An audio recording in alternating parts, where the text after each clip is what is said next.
Que a graça de Deus, a paz do nosso Senhor Jesus Cristo e a companhia do nosso amado Espírito Santo esteja conosco, amém? Eu estava olhando hoje sobre o assunto que eu queria falar, compartilhar com vocês, sobre o primeiro reinado, quando começa a monarquia em Israel. O motivo pelo qual o povo de Israel queria um rei humano. Não era outro motivo senão porque os vizinhos também tinham. Os vizinhos tinham um rei e Israel também queria um rei. Isso aconteceu nos dias de Samuel, e Samuel estranha, porque ele diz: eles me rejeitaram, o povo de Israel me rejeitou. E Samuel era o profeta, Samuel era o homem que levava toda a necessidade do povo para Deus e trazia a vontade de Deus para o povo. E agora os israelitas pedem um rei. E a Bíblia diz lá em 1 Samuel 8, a partir do versículo 6, porém essa palavra não agradou a Samuel quando disseram: dá-nos um rei para que nos governe. Então Samuel orou ao Senhor. E para surpresa de Samuel, olha o que Deus fala.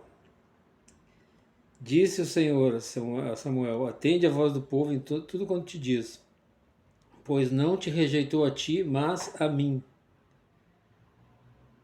para eu não reinar sobre ele, segundo todas as obras que fez desde o dia em que eu tirei do Egito até hoje, pois a mim me deixou e a outros deuses serviu, assim também eu faço a ti.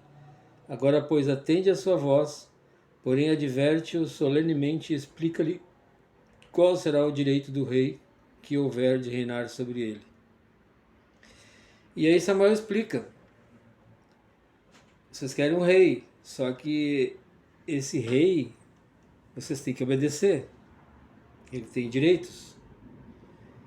E quais eram os direitos do rei?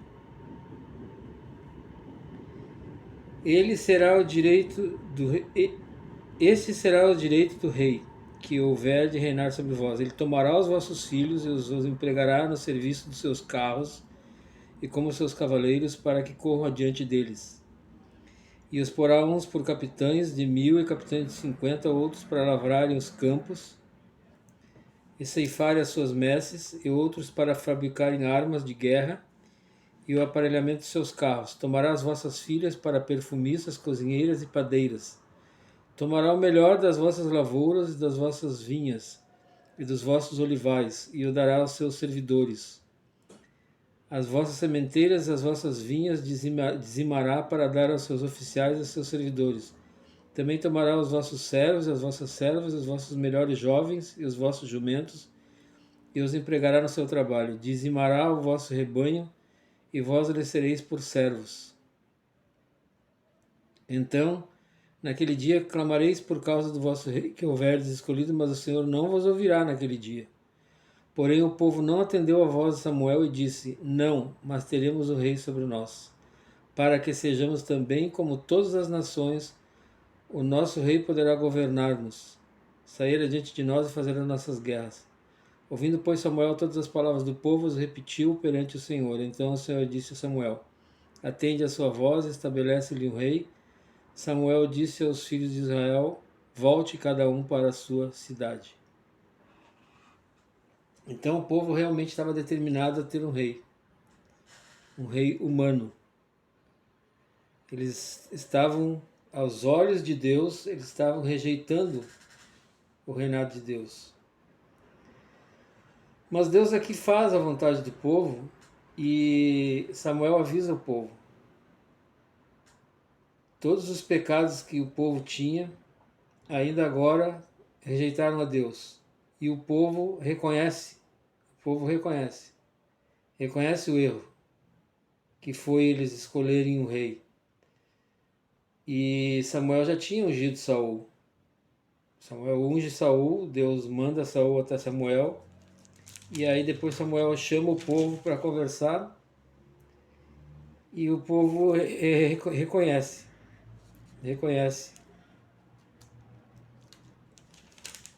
o erro. Só que daí Samuel diz para eles, bom, vocês já escolheram, tá aí o rei que vocês queriam. Só que se vocês não obedecerem, se vocês não andarem segundo a vontade de Deus, vocês e o seu rei irão mal. Se vocês andarem bem, vocês e o seu rei andarão bem, irão bem. Então aqui ele diz assim, ó. Agora eis aí o rei que elegeste e que pedistes. Eis que o Senhor vos deu um rei. Se temeres ao Senhor e o servirdes, e lhes atenderdes a vós, e não lhes fordes rebeldes ao mandado, e seguirdes o Senhor vosso Deus, bem será, tanto vós como vosso rei, que governa sobre vós. Se porém não derdes ouvidos à voz do Senhor, mas antes fordes rebeldes ao seu mandado, a mão do Senhor será contra vós, como o foi contra vossos pais. Era tempo de cega, de colheita, e Samuel fala para o povo: ponde-vos também agora aqui, vede essa grande coisa que o Senhor fará diante de vossos olhos. Não é agora o tempo de cega do trigo? Clamarei, pois, ao Senhor, e dará trovões e chuva, e sabereis e vereis que é grande a vossa maldade que tendes praticado perante o Senhor, pedindo para vós outro rei. E Deus manda trovões e relâmpagos, e o povo teme, fica com grande temor. Aí o povo fala para Samuel: todo o povo disse a Samuel: roga pelos teus servos ao Senhor Deus, para que não venhamos a morrer, porque a todos os nossos pecados acrescentamos o mal de pedir para nós um rei. Então disse Samuel ao povo: não temais, tendes cometido todo esse mal. No entanto, não vos desvieis de seguir o Senhor, mas servi ao Senhor de todo o vosso coração. Não vos desvieis, pois seguiríeis coisas vãs que nada aproveita e tão pouco vos pode livrar, porque vaidades são. Então o povo reconheceu. Mas agora estava eleito o rei. E Saul, ele era um homem que, diferente dos patriarcas, diferente de Abraão, diferente de Isaac, de Jacó, Saul ele não tinha muita afinidade, muita intimidade com as coisas de Deus. Para começar, ele não conhecia nem o profeta, ele não sabia nem que tinha profeta em Israel, nem conhecia o profeta. O moço dele, quando Deus envia ele atrás dos jumentos do seu pai, que se perderam, foi a estratégia que Deus montou para que ele enviasse Saul até Samuel para ser ungido. Quando ele estava procurando as jumentas, o moço de Saul falou: existe um profeta em Israel. Era novidade para Saul. E depois o próprio Saul falou com o profeta, falou com o próprio Samuel, perguntando onde que era a casa do profeta. Ele não reconheceu o profeta. Então, ele era um homem que ele não tinha muita afinidade com as coisas de Deus, não tinha muita intimidade, não tinha muito conhecimento. E por causa disso ele comete erros que tiram ele do reinado. Primeiro erro, ele sacrificou quando não era para sacrificar. Num momento de guerra, num momento de batalha, quem sacrificava era Samuel, somente Samuel, que tinha o direito de fazer esses sacrifícios. Sacrifícios esses que Samuel fazia para entender a vontade de Deus, se ia contra o inimigo, saber se ia vencer, se ia perder. E quem fazia esse sacrifício era Samuel. E numa ocasião, sob o cerco dos filisteus, Saul não quis esperar, esperou 7 dias, mas não quis esperar mais por Samuel e fez ele próprio o sacrifício. Ele terminou de fazer o sacrifício e apareceu Samuel. E ali Samuel fala para ele que ele tinha o reino para sempre em Israel. Aqui ele diz assim, ó, então disse Samuel a Saul: procedeste neciamente em não guardar o mandamento que o Senhor teu Deus te ordenou, pois teria agora o Senhor confirmado o teu reino sobre Israel para sempre. Isto é, depois de Saul, os filhos, depois dos filhos, os netos, e por aí vai, para sempre.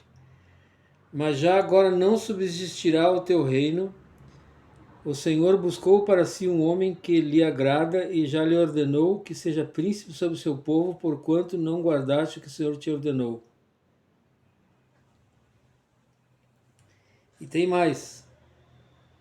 Ele Samuel então se levantou Samuel e subiu de Gilgal a Gibeá de Benjamim, e logo Saul contou o povo que se achava com ele, cerca de 600 homens. Tem mais. Quando Deus envia Saul aos amalequitas, ele orienta Samuel para orientar Saul que quem são os amalequitas? Os amalequitas é um povo que se colocou diante de Israel quando Israel caminhava no deserto em direção a Canaã, tentando obstruir a caminhada do povo. E Deus ele havia prometido que ele julgaria essa causa dos amalequitas. E agora ele manda Saul ir lá. Só que a orientação de Samuel para Saul é que não volte, que não fique ninguém vivo, nem homens, nem mulheres, nem crianças, nem animais, nem o rei. E o que Saul faz? Saul vai lá, luta contra os amalequitas. Só que quando eles voltam com os despojos, voltam com coisas que não era para trazer, Samuel fala para ele: sendo tu pequeno aos teus olhos, não foste por cabeça das tribos de Israel e não te ungiu o Senhor rei sobre ele? Enviou-te o Senhor a esse caminho e disse: vai e destrói totalmente esses pecadores, os amalequitas,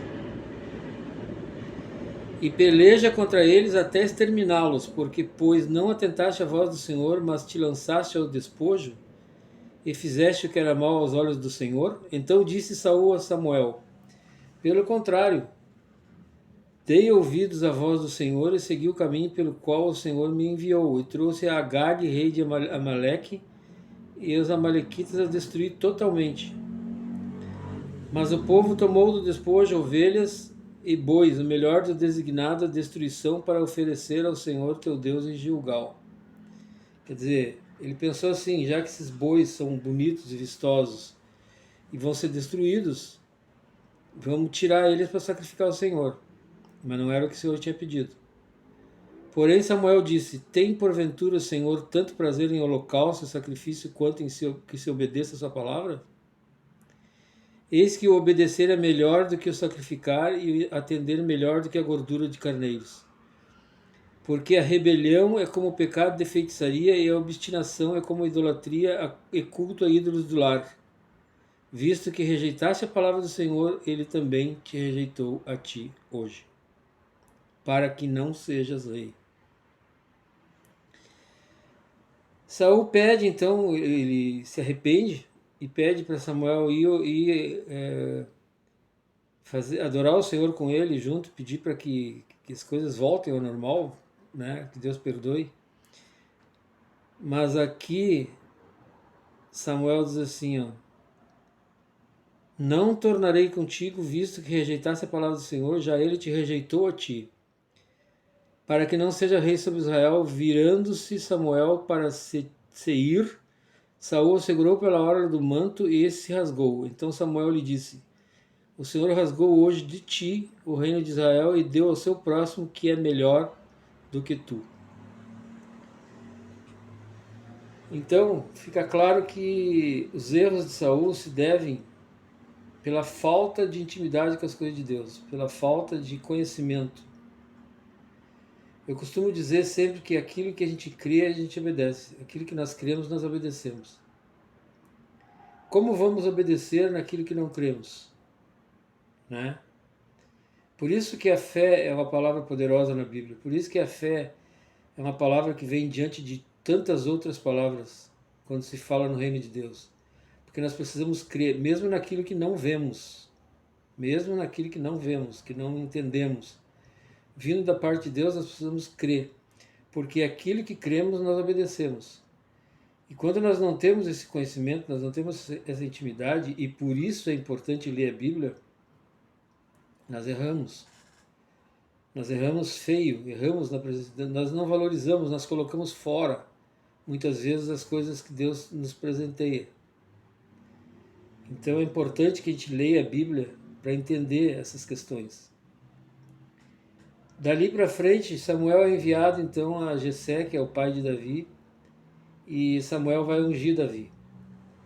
Essa história de Davi, ela é fantástica, é uma das é a melhor história que tem da Bíblia para mim. Ela é uma história longa, ela se estende com vários detalhes, ricas em detalhes. É um homem que que nem diz o ditado aí no mundo, fora da caixa, né? É um homem que era segundo o coração de Deus. Quando a gente pensava que Davi ia fazer, quando eles pensavam que Davi ia agir de uma forma, ele agia de outra, totalmente inesperada. E nós vamos ver no próximo vídeo essa história de Davi. Hoje nós ficamos por aqui.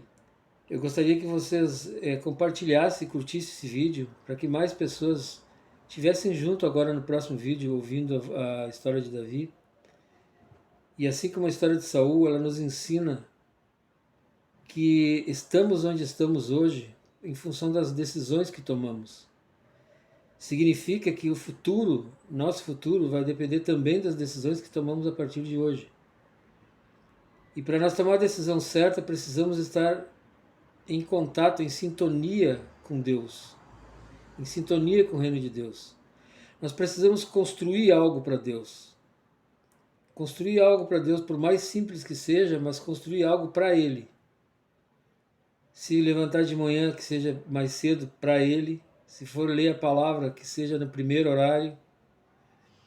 Se nós formos nos mover rapidamente para resolver qualquer um problema no nosso dia a dia, nós temos que nos perguntar se nós não estamos fazendo mais, nos movendo mais rápido para essas coisas do que nos movemos para Deus. Ou seja, a dedicação que temos para ir na igreja, a dedicação que temos para ir no culto, a dedicação que temos para participar da ceia, muitas vezes é uma dedicação que temos menor do que para qualquer outra função. Assistir um filme, por exemplo, dormir, trabalhar. Então nós precisamos construir algo para Deus. Amém, amados? Que Deus abençoe a casa de cada um, que Deus abençoe a saúde de cada um, o trabalho de cada um, que não falte provisão na casa de vocês, em nome do nosso Senhor Jesus. Compartilhe esse vídeo, para que mais gente ouça e que possa ter a iniciativa de voltar a ler a Bíblia, voltar a andar segundo a vontade de Deus. Amém? Eu deixo aqui um forte abraço e que Deus abençoe a todos. Boa noite.